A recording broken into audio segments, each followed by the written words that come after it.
ભાવનગર શહેરમાં ચકચારી પ્રેમ લગ્ન માટે બ્રાહ્મણ યુવક પરિવારને માર મારવાનો જે મામલો છે તે હવે વધુ ઉગ્ર બન્યો છે। સૌરાષ્ટ્ર કચ્છ બ્રાહ્મણ સમાજના જે આગેવાનો છે તે આજે ભાવનગર ખાતે દોડી આવ્યા છે। સીધી જ જે બ્રહ્મ સમાજના જે આગેવાનો દોડી આવ્યા છે તેની સાથે વાત કરીશું। શું છે આપનું નામ? મારું નામ મિલનભાઈ શુક્લ છે અને આજે ઢસાની બાજુમાં રસનાળ કરીને એક ગામ છે, ત્યાંના એક બ્રાહ્મણ પરિવારની ઘટના અમારા ઢસા બ્રહ્મ સમાજ દ્વારા મારી સમક્ષ રજૂ કરવામાં આવી।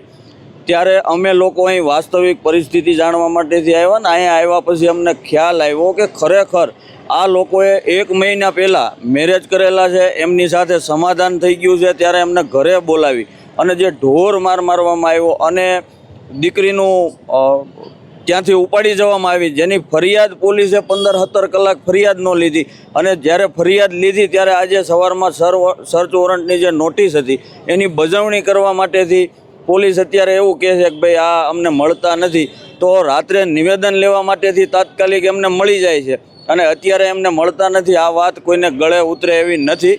એટલે આ આપની ચેનલના માધ્યમથી હું ગુજરાતના નાયબ મુખ્યમંત્રી હર્ષભાઈ સંઘવીને પણ વિનંતી કરું છું કે આવી રીતે એકલ દોકલ બ્રાહ્મણ પરિવારોને ટાર્ગેટ કરવામાં વારંવાર આવે છે ગુજરાતમાં, તો આના વિરુદ્ધ સખતમાં સખત કાર્યવાહી થવી જોઈએ અને જો આ પરિવારને ક્યાંય ન્યાયમાં અપાવવામાં સત્તા ક્યાંય કાચી પડે અથવા તો કોઈની શરમ રાખશે તો ગુજરાતભરના બ્રહ્મ સમાજના આગેવાનો સાથે અમે અહીં જે કાર્યક્રમો આપવા પડે એ આપશું, આંદોલન કરવું પડે તો પણ કરશું, પણ બ્રાહ્મણોને કોઈ એકલા ન સમજે, એકલ દોકલ પરિવાર સમજી અને એને પ્રતાડિત કરવાનો પ્રયત્ન કોઈ ન કરે, આવી હું આપના વિડીયોના માધ્યમથી એક સંદેશ પણ આપવા માંગુ છું કે બ્રહ્મ સમાજ એટલો સક્ષમ છે અને જેવી રીતે કોઈ રાજકીય પ્રેશર કરાવતું હોય તો અમારા પણ 11 ધારાસભ્ય અને એક રાજ્યસભાના સાંસદ છે, એટલે અમે પણ આ વસ્તુ કરાવી શકીએ, પણ અમે નીતિમત્તાથી ચાલનારી જ્ઞાતિ છીએ ત્યારે અમે એવું ઈચ્છીએ કે ક્યાંય અમે ખોટા વિવાદમાં ન ફસાઈએ, એટલે આમાં અમને ત્વરિત ન્યાય મળે ને અમારા પરિવારને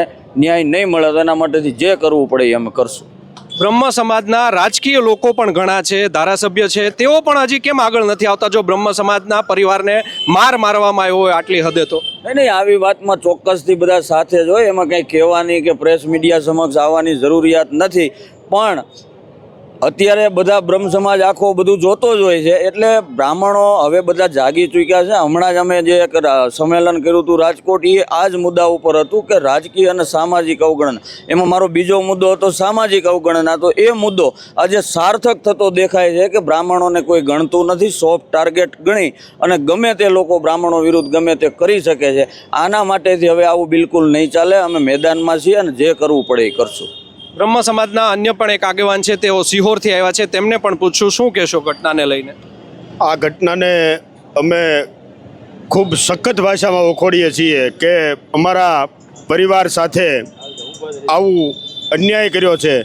જે કાલે રાત્રે દીકરી 8:30 કલાકે એમને પોલીસને મળી આવે છે, આજે સવારે એના પરિવારના અને દીકરીના બધાના ફોન સ્વિચ ઓફ છે, એટલે આ વાત ઉપરથી એવું પુરવાર થઈ રહ્યું છે અને એવું અમને જાણવા મળી રહ્યું છે કે પોલીસ અને રાજકીય માણસો સંડોવાયેલા છે આ વાતની અંદર। આ 110% પાકી વાત છે।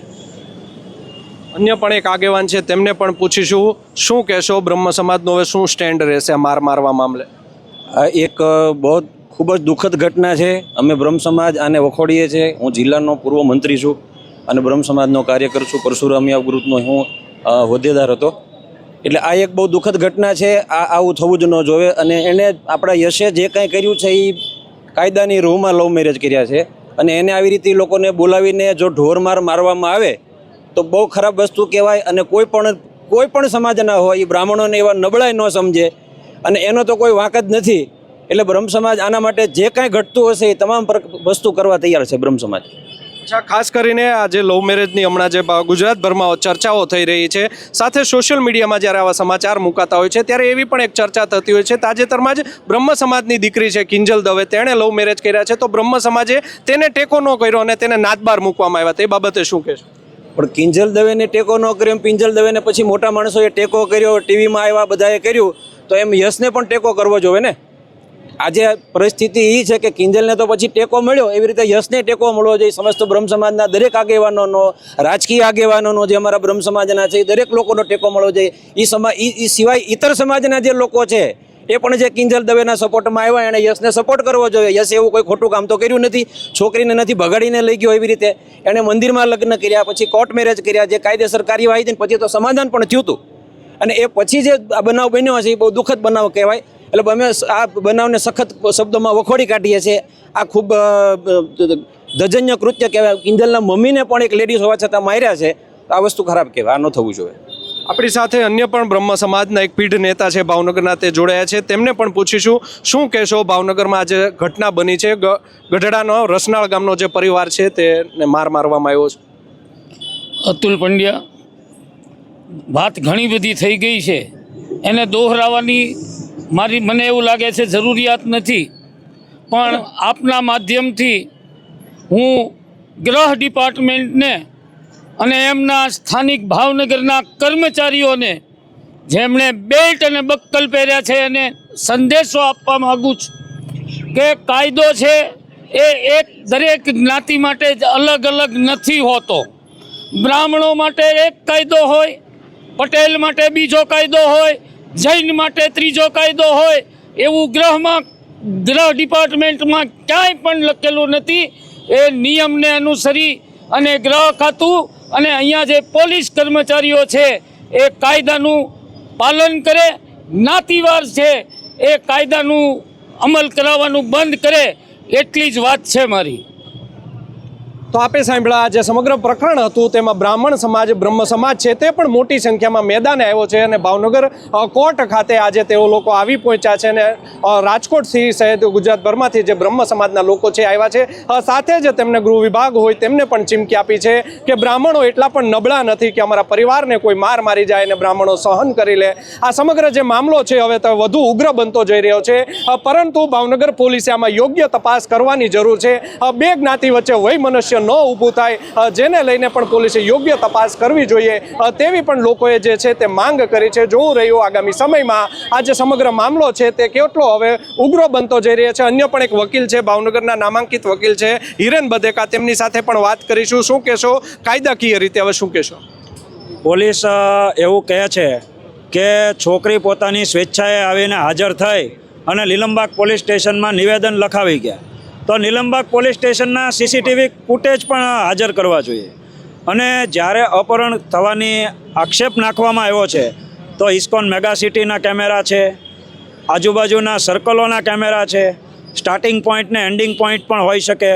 એટલે પોલીસ છે એને જો શોધવી હોય તો એ સીસી કેમેરાના આધારે કોઈ પણ ખૂણે છોકરીને લઈ જવામાં આવી છે તે સત્ય બહાર આવી શકે છે. પરંતુ અત્યારે પોલીસની મિલીભગત છે અને પોલીસ અત્યારે મીડિયા કર્મચારીઓને આટલું બધું પબ્લિક અહીંયા કોર્ટની બહાર હાજર છે એટલા માટે જ અહીંયા હાજર નથી કરતા.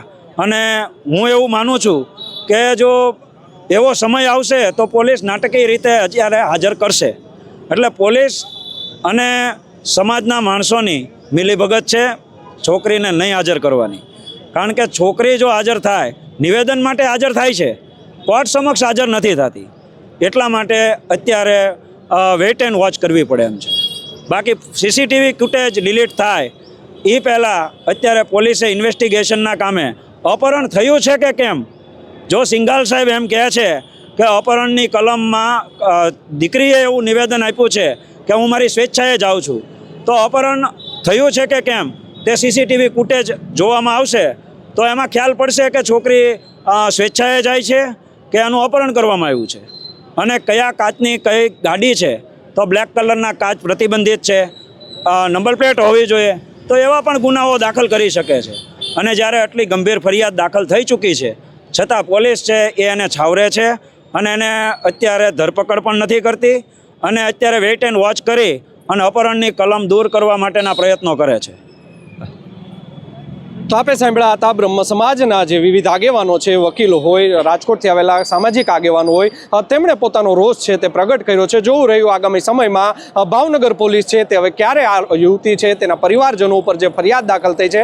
પોલીસ કહી રહી છે કે અપહરણ નથી થયું, તો અપહરણ નથી થયું, પરંતુ આ જે પરિવાર છે તેને ઢોર મારવામાં આવ્યો છે. તે મામલે પણ હવે પોલીસ ક્યારે કાર્યવાહી કરે છે તે તો હવે આગામી સમયમાં જ ખ્યાલ આવશે. યશપાલસિંહ ચૌહાણ, નવજીવન ન્યૂઝ, ભાવનગર.